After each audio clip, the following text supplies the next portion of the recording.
Hello again, everybody. This is James Bartley, and you're listening to the Cosmic Switchboard Show. Today, my guest is Olivia James.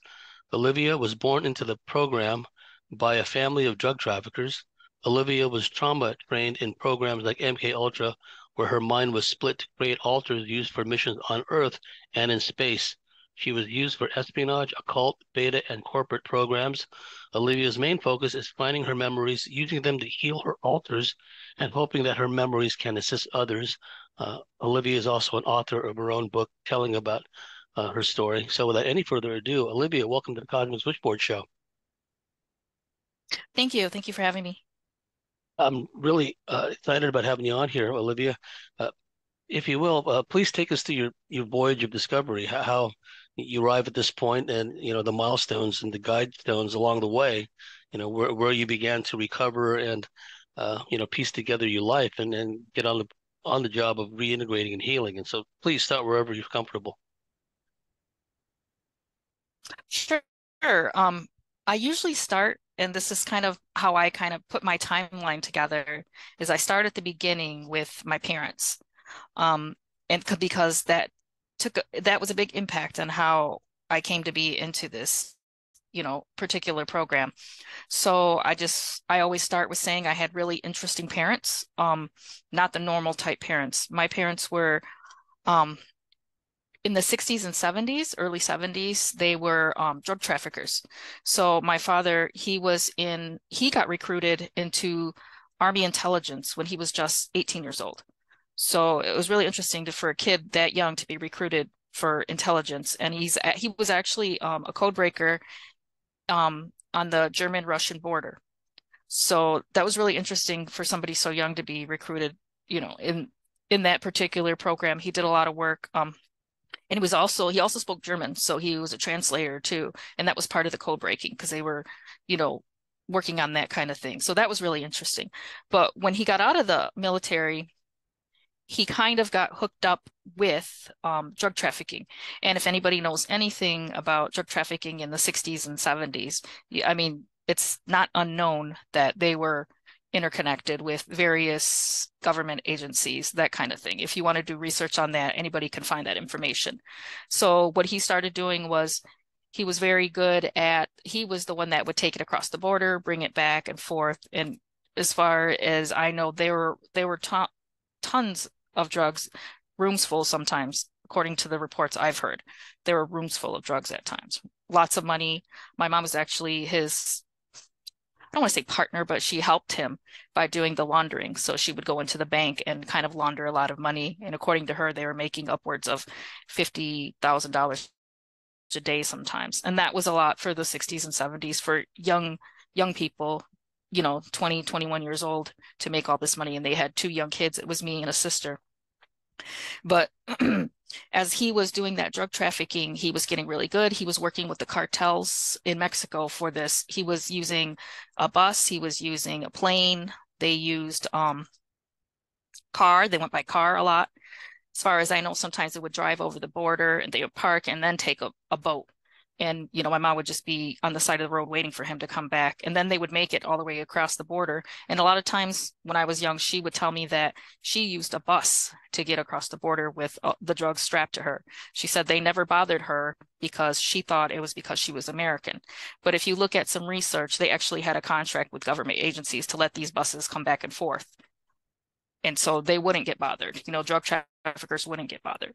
And at first she said she never took me, and she goes back and forth saying she never took me with her, but then she said she did. There was times that happened, but she never got caught. They never got caught.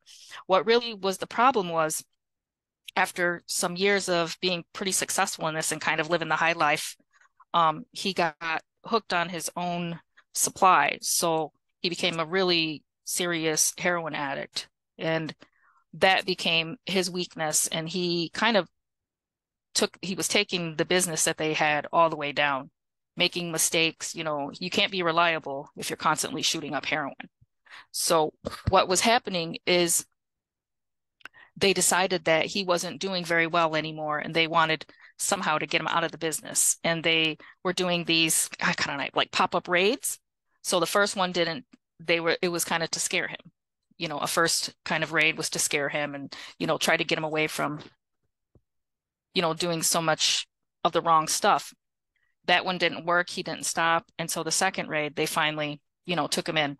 And there was a very public trial. It was in all the newspapers and everything. I remember seeing news clippings, drawings of him like in the courtroom, things like that.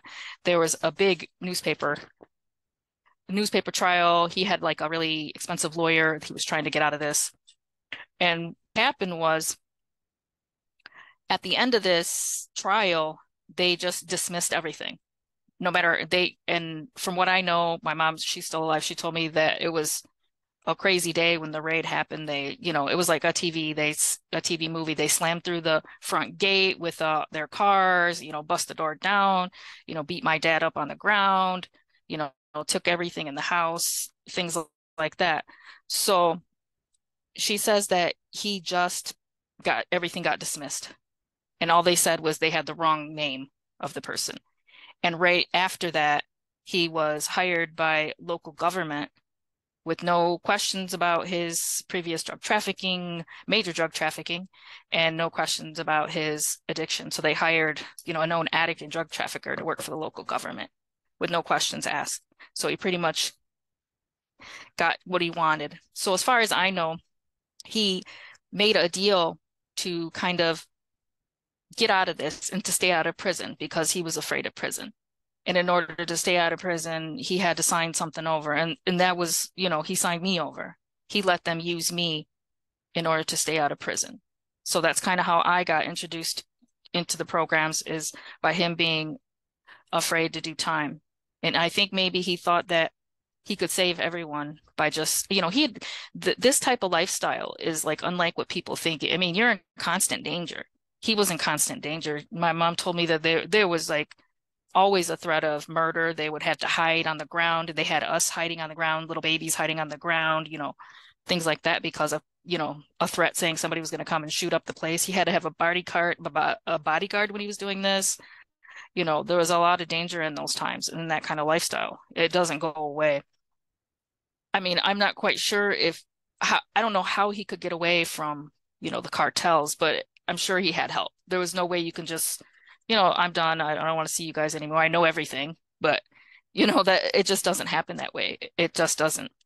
So, and I do remember when I don't know, I must have been like 5 or 6, somebody came in our yard and shot our dog in the head, and it was a huge hole. So I remember seeing my dad go out there in the backyard, and he picked up our dog, and it was just a massive hole in his head.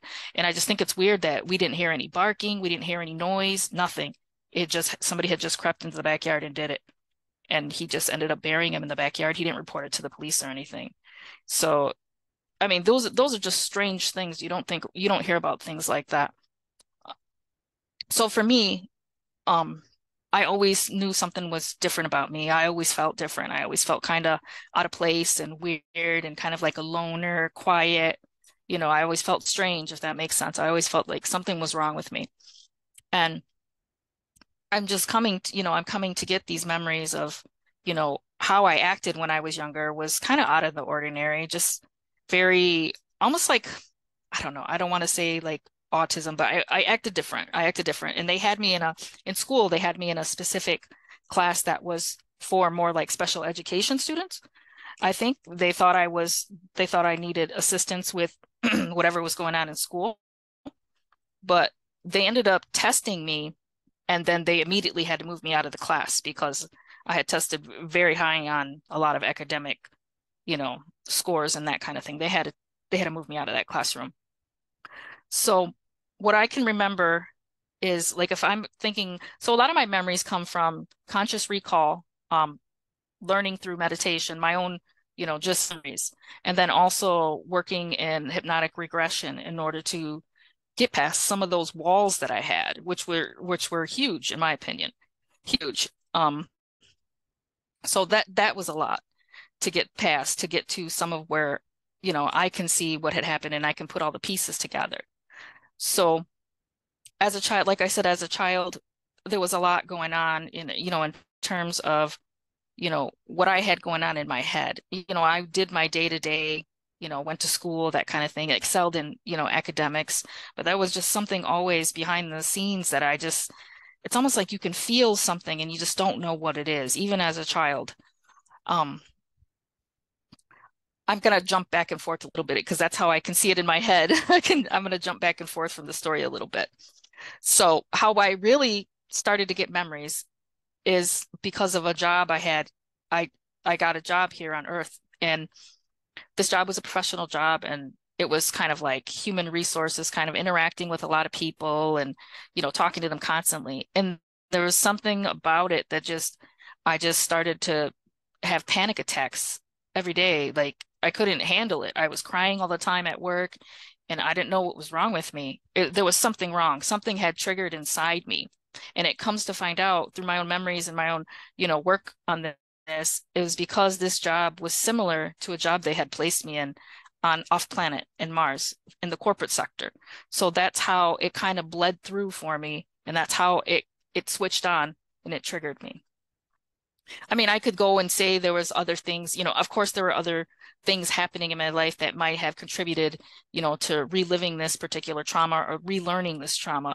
Health issues, trauma within relationships, trauma just in life, instability, maybe having a near-death experience. There were so many different things, but I think the main thing was that particular job being, triggering some memory of what I had been doing before. So now that I was starting to work on some memories, I started doing hypnotic regression. I started to learn about some of these things. One of the things that I do remember that was really interesting as I was taken to the moon when I think I was 13, and they wanted to train me there because they wanted me to be in a particular position to do various work. And a lot of when we talk about the secret space program and that a lot of the work that other people talk about are military missions, these large, huge military missions, but also a lot of the work is built in espionage.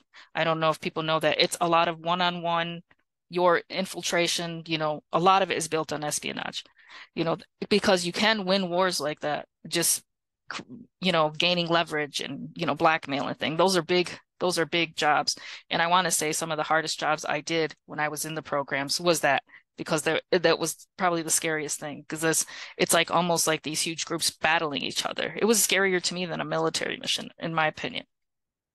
So when I went to the moon, it was a regular, to me, it was relaxing. I didn't feel scared of anyone. How I got there is the only thing I can remember is I felt like I was going on a train ride, and there was an older gentleman. He was dressed in a suit, and he took me. He didn't really speak a lot, and I didn't ask questions. I never asked questions of anybody. I had been through my whole life, I never said anything. I never asked anybody anything. I didn't talk a lot. So there was not a lot of emotion, happening inside my, 13-year-old head. It was just nothing. I just went and did what they said. Um, and so in this particular base, they had me chosen for a class called psionics. And there was a younger teacher there. She was, I don't know, she looked like she was in her, you know, mid to late 20s, very young. I didn't think that somebody that young, but I think a lot of the people on these programs, they look young and they're not as young as they look.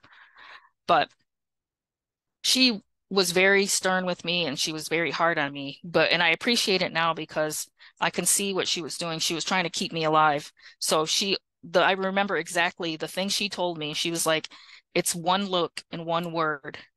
She said, that's as fast as you have to be that fast. So she's talking about how she trained me to be a personality profiler. And I would have to go into a situation and I would have to read the room immediately. You have to be able to know who somebody is just by a handshake, a look in their eye, one word. It has to be that quick, she told me. And she said, because it's life or death if you don't know. If you don't know this and you're not quick at this, you're going to be dead. So I understand why she was very hard on me in terms of making me, even at 13, try to learn this as best I could. So I ended up, being trained for that personality profiling. I didn't go into that particular job till a little bit later in my term of service, but I was already trained for that at 13. But that can be utilized for other jobs. When I was about 19, they started having me do something called beta tracking. And beta tracking is a position where somebody would infiltrate someone else's life in terms of like a personal relationship or some type of connection in that way, a personal connection, an intimate connection almost sometimes. And that's way to their life and find out either you're gathering intel, you're recording, or, you know, you were meant to do something else.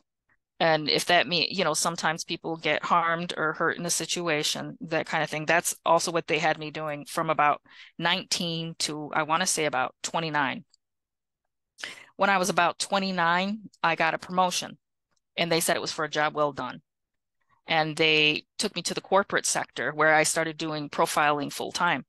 So in this particular job, I was on a base on Mars called McCreary Base. And this was in the South Canal region. And it was right near kind of like a landing dock. So on this particular base, I worked under a general. His name was General Asher. So this general, when I worked under him, nobody really saw him that much. He pretty much stayed in his office. He had a secretary. So basically, I was like I was doing the personality profiling and making recommendations for people that were incoming into the base. And a lot of these people later in my term, they started to get, and I know this, they're starting to get voluntary recruits. So before in the in the earlier days, like 70s, early 80s, they were kind of doing a lot of kidnapping and taking and not asking, just like they did with some of us. They didn't ask us. But now they're getting voluntary recruits. And I tell you, these people are so excited. They think it's like a movie.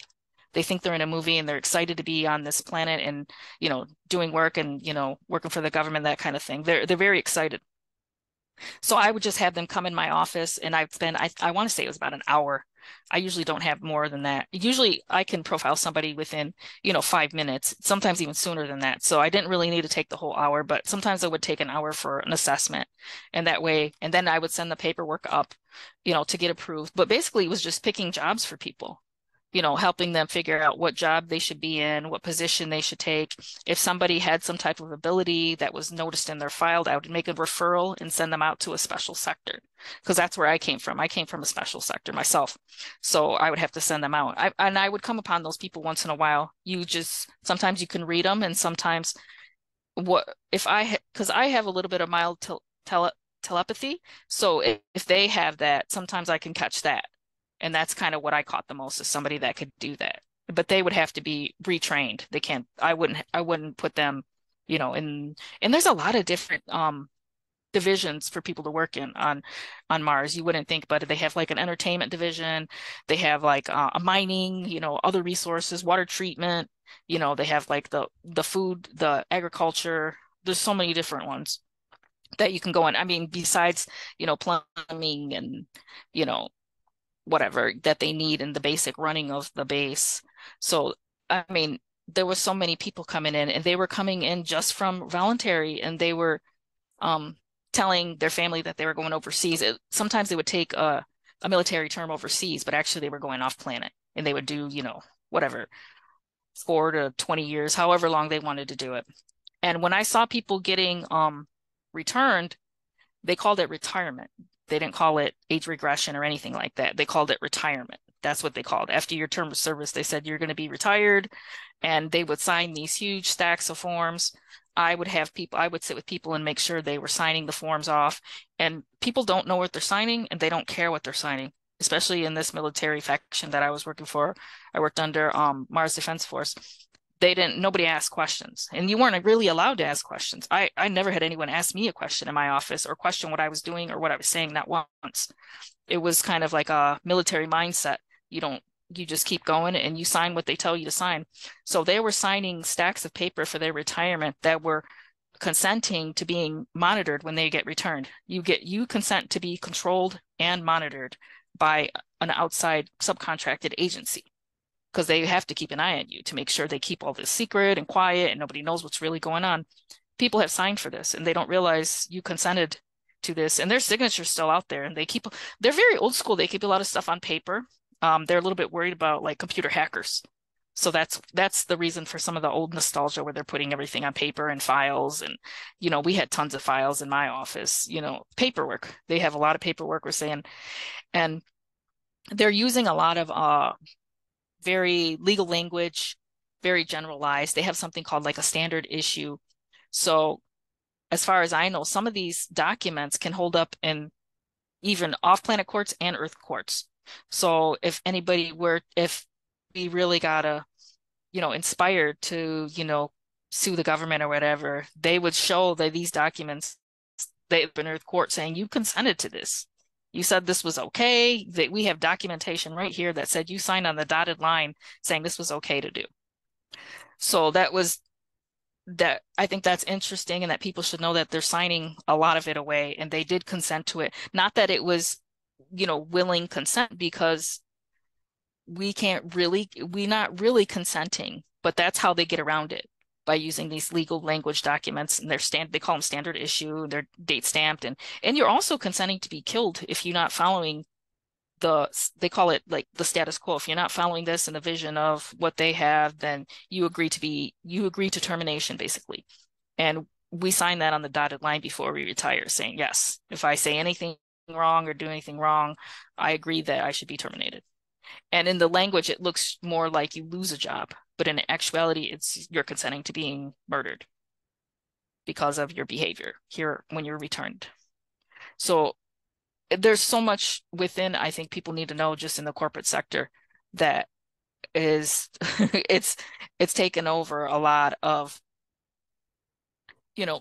besides the military missions, the corporate sector is where a lot of it's like a drop down. That comes from the top more. So people need to see where this is coming from. It's coming more from the top. They're the ones making the decisions for people and sending them out to different places and where you want to go. We don't have as much autonomy as, we think we do when we're off planet. We're not as much being heroes as we think we are because we're all following what they say. Because if you don't, you're dead anyway. So, of course, we have to follow what they say. We have to listen to what they say. We don't ask questions. You're not allowed to. So, when I was on there, when I was doing this profiling work, I felt I didn't feel very well. I spent my last, I probably 10 years that I was there doing this profiling work, and I ended up getting demoted because something was wrong with me. And I was questioning myself. I was questioning the people I worked with. I was starting to get, and what I realized, I was starting to get bleed through of life. Something was wrong with me, and it was coming through. And a lot of times I call it depression because I didn't have, I don't even know, we didn't have depression on Mars. You weren't allowed to be depressed. So we didn't have a word for it. But if I look back, I was probably severely depressed because of my lifestyle. And plus, if you have a specific ability, like I had, they don't want me to interact with people, other, recruits and that. So I didn't have a lot of friends. I didn't have, a lot didn't like me. They thought I was kind of like, upper level. And it's very isolating. So you isolated yourself. You just do that all day, stay in your office, and then go back to your room, and then you stay there all night. You don't talk to a lot of people. You don't, there wasn't a lot of interaction that I was able to have. So I felt like I was kind of going nuts in my head. I didn't know what was going on with me. So I ended up searching through my boss's office. I didn't find anything, but I just knew something was wrong. And I started to mess up my job. I wasn't being as accurate and efficient as I was. Production was very low in terms of what I was used to. And they knew something was wrong. So they ended up demoting me, and where I was doing kind of like paperwork in some different areas. I ended up doing like paperwork for, incoming ships, signing off on forms, that kind of thing. Or I was working for a little bit of time on a satellite station. They call it a satellite station, but it was a medical satellite station where some people would go and get augments, and I would have to be the person to get them to sign because it's a way easier to get someone to sign for a medical treatment that they don't want if I'm a human. Because on some of these stations, there were non-humans working and doing some of these medical, treatments. So it was way easier to get a signature if it was me going into a room, and asking someone. It made them feel more comfortable with what they were signing for. And that's what they want. They wanted people to be comfortable. Even the way they made me dress, even if people don't remember Earth, they still had something inside them felt that comfort of the way I looked and the way I interacted with them. It was almost like a nostalgic feeling, like they remembered, but they didn't remember. It's almost like, being in a dream, something is different, but you can't put your finger on it. So that's how they wanted us to act, that we were just a little bit, a comfort for these people so we could get this work done. So I ended up getting demoted. I ended up getting returned. And I do remember before I was I worked for enemy engagement processes for a time, and that's a lot of it is so much in terms of like espionage and, infiltrating groups.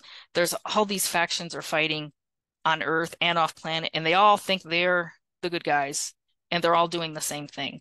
They're all, hurting other people, hurting each other, fighting against each other. A lot of it is based on power and control in the name of conquest in the world. So all of it, I don't, now that I've worked for a few of these factions, I don't believe any of them are, I haven't seen anyone that's doing all good. I haven't found that. I haven't found that. And, a lot of them say that, we're helping everyone, we're saving the world, we're an alliance of this. I've never, especially when I know what they do behind the scenes. I can't say I've seen them do that. Maybe they have some people that are doing that. That's possible. But I haven't seen it particularly myself. But when I was in myself going into retirement, and for me, it was a chemical process as far as I remember. But I remember that I signed a form saying that I would be coded for reentry. And that meant that once I returned, if they needed me, I agreed to be used or utilized at any time because I had already signed for that before I even returned. When I returned to my normal age, normal life, and kind of went through life thinking that or knowing that something was weird with me, knowing there was always a lot of paranormal things going on in my life. And I felt terrified all the time. Like I was scared of like the dark. I slept with the lights on. Like there was something off that I couldn't, pinpoint. And I was always, seeing things and hearing things and jumping and just weird paranormal things. And I couldn't put my finger on it. And I tried hard to figure out what it was. But I'm looking back now and I could see throughout my life that I was shifting personalities constantly. For a matter of seconds, I could, change who I was for any situation that came around. And that's exhausting. It was exhausting. And it had come to be about, I think it was about 4 or 5 years ago. I had one of my alters just completely take over, and it was making me miserable. And I didn't know what it was. I almost thought it was more like a demonic infestation or something like that. So I sought somebody out to help me kind of, actually it wasn't even me. I felt like somebody told me or pushed me, you need hypnosis, you need hypnosis. Like, and I felt like I heard it, like somebody said, you need hypnosis. And I had to have it. I found somebody that wanted to do it like literally that weekend that would do it with me. And when I went under, I didn't even know I could be hypnotized. But when it happened, I'd never experienced anything so it's so hard to explain I was under for 6 hours and I had never seen anything like that with my own inside my own mind, inside, looking out. Like you can see anything, you can travel anywhere, you can do anything. There's no limits when I was in that state of consciousness. And when I came out of it, I was just I like I could see how people think that that's more the real world than what we are living in now because I could go anywhere. I could see anything. I could see all the memories. I was seeing past lives. I was seeing future lives, parallel lives, everything. There wasn't a limit to what I saw. And in that session, that very first session, I was seeing like a lot of demonic figures coming and they were speaking to me, but they were speaking through me and they were talking and telling stories about who they were, where they're from. And then I also finally in that session was this was a hard wall to crash through, is the wall of my memories from that time, being in the programs. And from what I found out is because there was a memory suppression technology and I was able to try something new for myself and I ended up remote viewing, but in remote viewing, I was actually traveling to the place in some type of like astral or spirit form. I don't know if anybody's ever remote viewed, but it it was a different way. It's almost like bilocating. So I went there and I looked inside what I call the ledger. I saw somebody in a ledger and I opened this book and I saw my name and I saw my service number in the name for where I was. It was 6349 and I was in Division Mariner in that particular faction. So for me, that was huge. That was huge to get a service number, a division, a base, a base. so many different things I was getting just from doing this. I didn't even know I could do this. This was so out of my realm of possibility, out of the realm of possibility for me. I didn't know this was possible.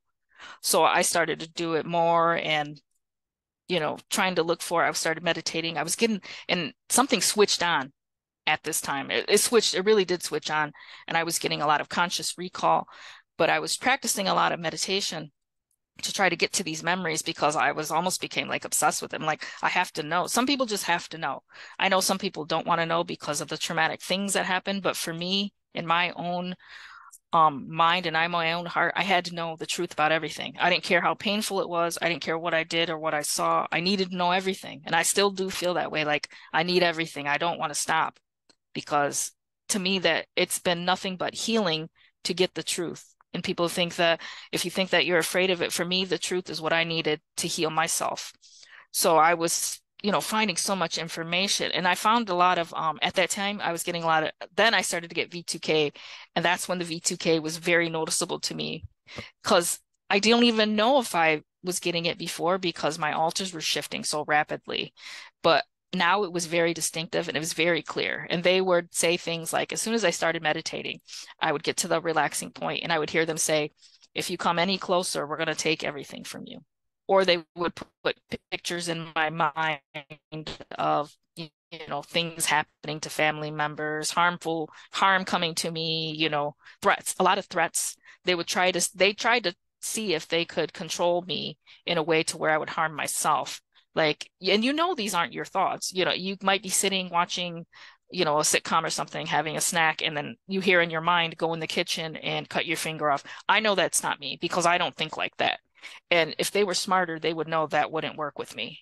So they were kind of off in their programming measures into what they thought would work with me. They should have took a different route because they should have known that that wouldn't work with me because that's not something that I fall prey to in terms of what they consider omega programming. In terms of my life, my destruction would more be trying to find someone else to harm me rather than me harming myself. So I was kind of doing all these different things to get all these memories back, and things were flooding back. I was having so many different memories of I was having memories of jobs and missions.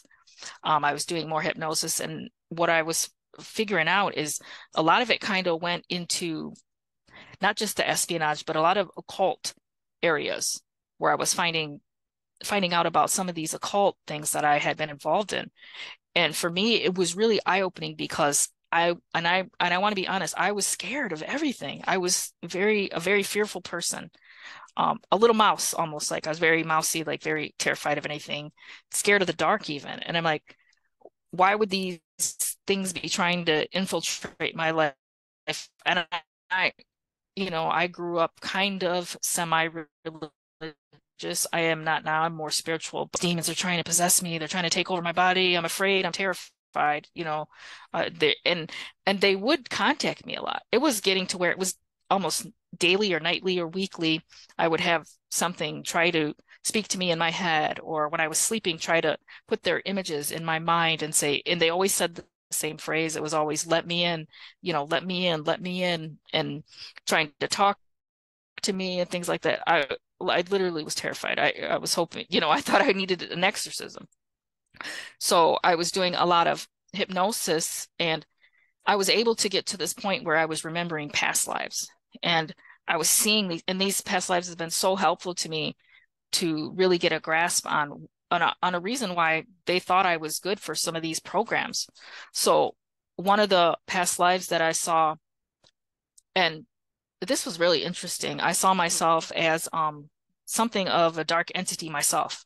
I chose a role as being a dark entity, and it was something called Harlowin, but it took the place of like it was like a red energy. So when I was red energy, I couldn't really take a physical form. I could, but the form that I see myself in as a jinn is it's really disgusting, like gnarled and knotted type. It wouldn't be what somebody would consider like a god or anything like that. It was very gnarled. So I rather took the form of a red energy, and we would travel through my people, some of us, not all of us, we traveled through their blood like a virus. So when I would be able to enter someone I would be able to enter through the blood like a virus. And there's where I could infiltrate their mind and, either control, make them do something, or make them harm themselves, or just create total havoc in their lives. Because in my eyes, when I was a jinn, I felt like that was my job. I felt like that's what I was supposed to do because I took on this role to be darkness and to be a darkness experience for other people. And and believe it or not, people call this, they called it to themselves all the time. I used to call it when I was a jinn, I called it a heart call. Like I could hear somebody calling out, to be taken over and to be relieved of their life. And I was there in a second. I was there to do that for them. I'd take over because they called me. They wanted it. And that's how I felt. I felt like I was helping people because they want this darkness in their lives. They just called me to do this and they didn't want to deal with life anymore. And I took over and destroyed their lives. And I did that for a long time. I did it for, thousands of years. And I considered myself something of like a lower trickster god, something like that. But it was part of that reason of being who I was and it still being inside me. It's not something that's attached to me. People think that you get these entity attachments. Nothing's attached to me particularly because it is me. That's just what I am at the cellular level because I'm everything that I've always been, any life I've been, it's still in there and it was still in my cells and I'm still that person. So I can't particularly, erase that or eliminate that or I can't hire demon killer to take that. And I wouldn't want to. I don't, now that I've learned everything I don't want to, erase that experience because I learned so much from being that, that piece of darkness for people and what it meant, what it means on this world, in this world, what it means to be something like that. So I was also had a past life as I saw myself in, Italy, and I didn't even know they had an Inquisition in Italy. I saw myself there and I was like somebody in a local village that was probably what people would consider a medium.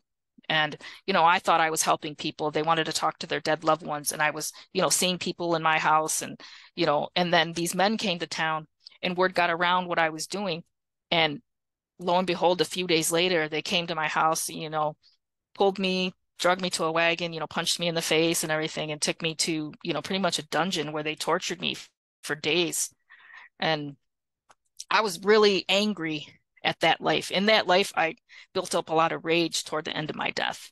I was very angry because I had two children that had to go live with an uncle. And they came to see me once, while I was in the dungeon. And I really didn't want them to because I'm sure it like traumatized them for the rest of their lives. And I didn't want them to see me like that, but they had me hanging from a ceiling just by my arms, and my arms had like dislocated, so they were pulled up from the shoulder.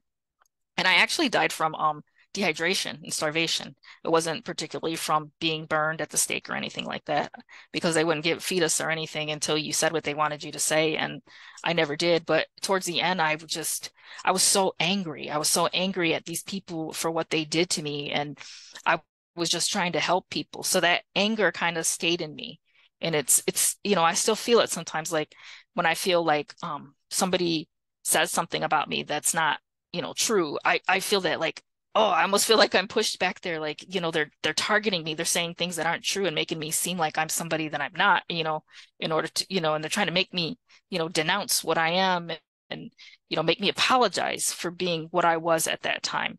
And I still feel that sometimes, just because of that life.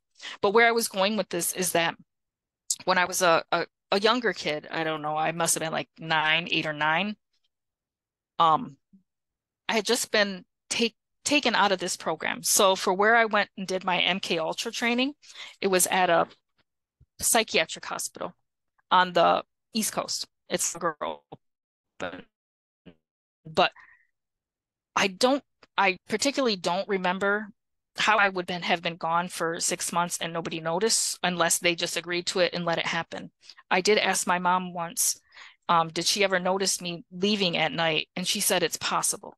That was her answer. It was just, it's possible. So I don't know how to take that. And I don't even know if she knew or didn't know. I don't think she does know most of this. She said she didn't know most of this, but I was taken to this psychiatric hospital, and that's where they did a lot of NK Ultra training. And part of what they were doing in the psychiatric hospital, it was just me and one other boy. His name was Jacob. That might not have been his real name, but We were just in a small wing. There was nobody else but us. There was a female psychiatrist, and then she had a few what would I considered like orderlies or assistants that, dressed in scrubs, and they did a lot of like some of the Monarch and MK Ultra training. But what she was doing is trying to figure out if she could do something called syncopated dissociation. What they wanted us to do was dissociate at the same time and see what the effects of that could be. Could we do that at the same time? So they were giving us a lot of electroshock therapy, LSD, also combined with physical and psychological and emotional abuse. So they were making it very systematic too. So they would do something about every 15 to 20 minutes, almost like a preschool programming. So they would it's almost like Pavlov, like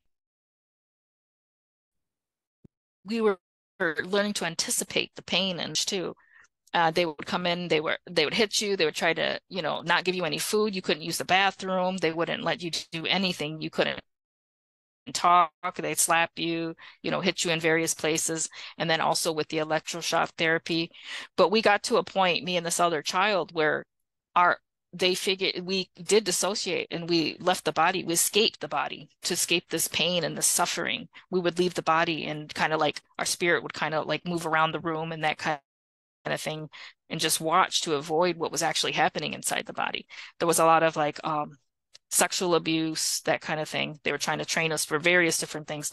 And they did consider us both successful in the terms that we were able to sit specifically in me, it was 118 alters that were trained and programmed and to work in different jobs. But after I was done in that training, I don't know if they call it a referral or however they term it. She sent me to somebody called Dr. Green. And I even remember this Dr. Green, being at my back door once. He was an older gentleman, very thin at the time, and he had these little like wire thin kind of glasses, and he was, pretty bald on the top. Just he almost looked very frail, like he was kind of getting up there in age, or maybe he was sick. He was out sick and elderly at the time. But he took me to his office, and in that office, he had two people, and they looked like they might have been brother and sister. I'm not quite sure. Very pale, very blonde hair. And I think they were, I don't know if they were twins or not, but they didn't speak to me, but he was like saying that they were going to do kind of like an examination on me. So they kind of like were looking me over. They were doing things like opening my eyes and looking in my eyes, opening in my mouth and, looking my nose, anywhere they could see. They were just looking inside me. And when they were done with that, they told him, we can see the thing inside her. That's what they told Dr. Green. And so what he did, he chose me for this project called Project Traveler. And it was this way of kind of building up the abilities that I already had inside me, which I didn't know I had.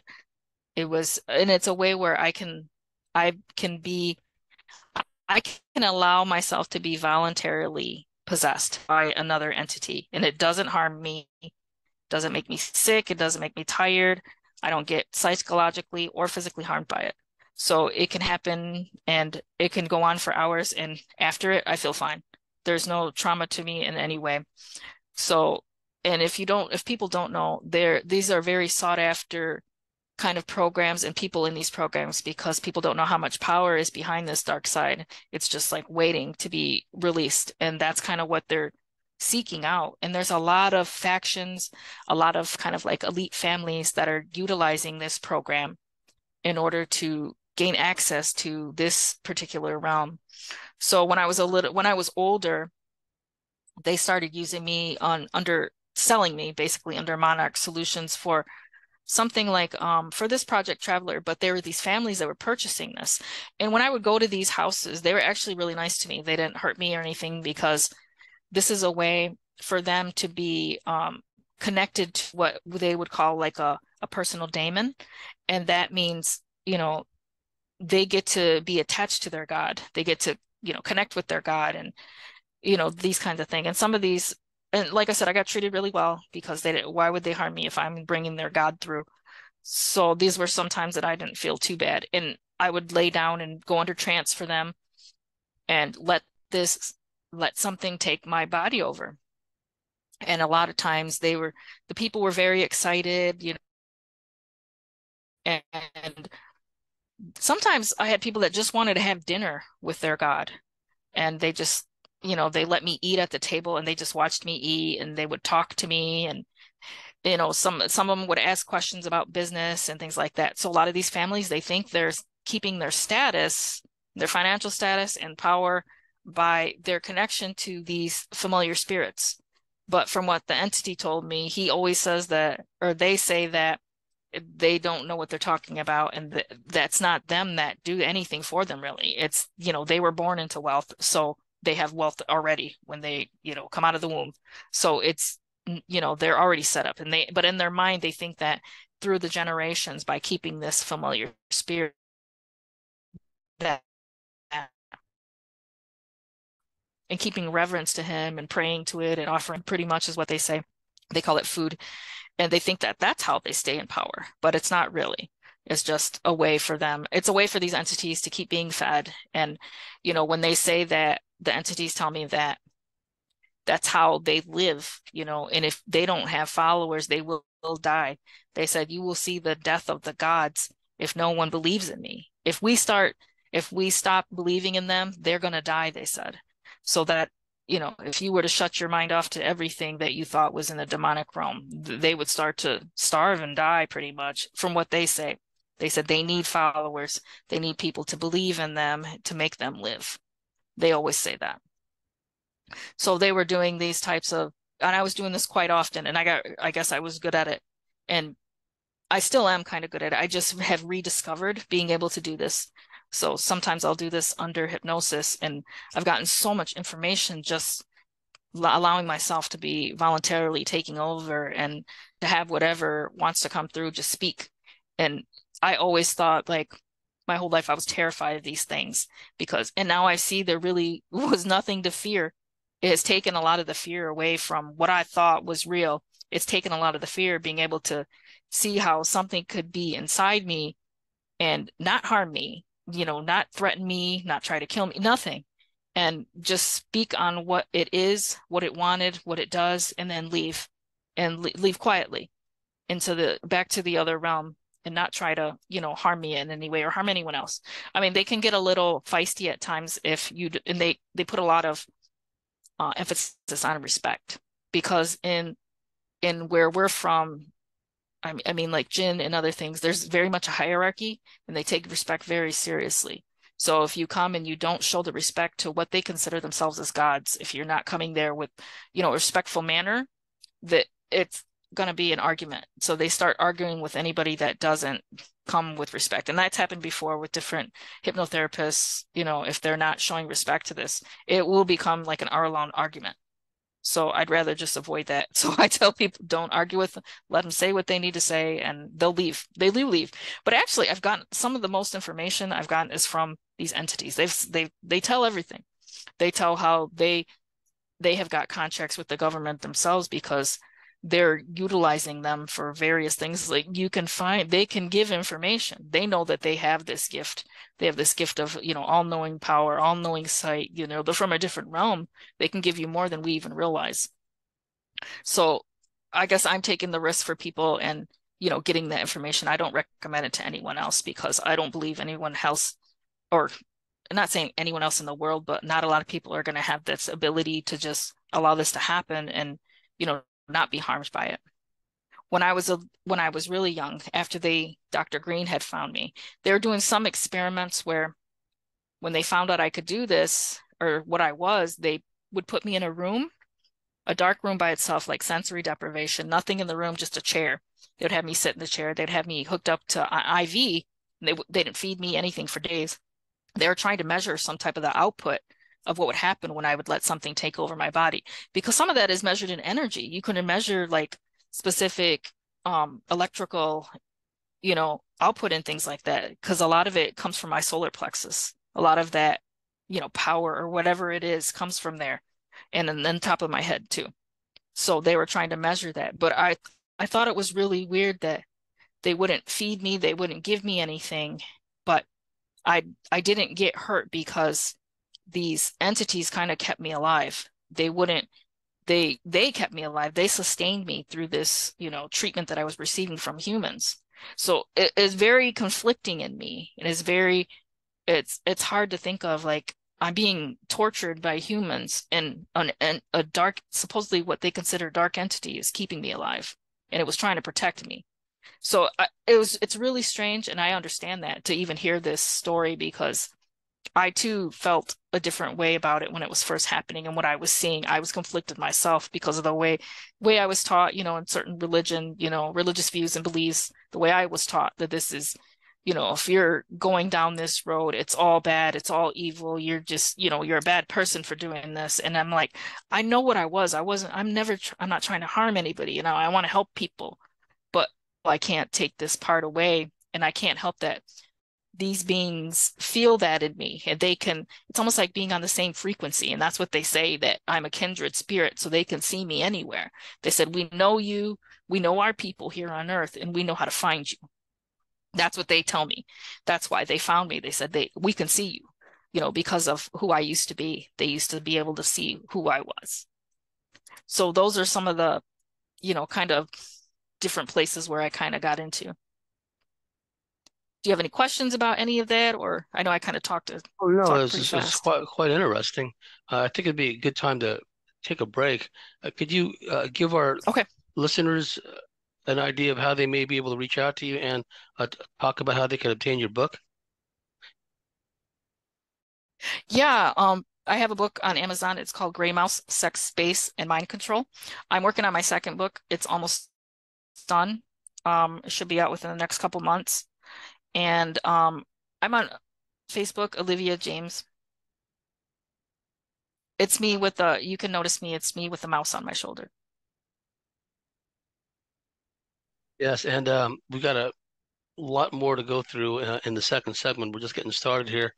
To our dear listeners out there, if you like what we do, if you believe in what we do, please go to thecosmicswitchboard.com, sign up, and become a member, and we'll see you at the top of the next segment.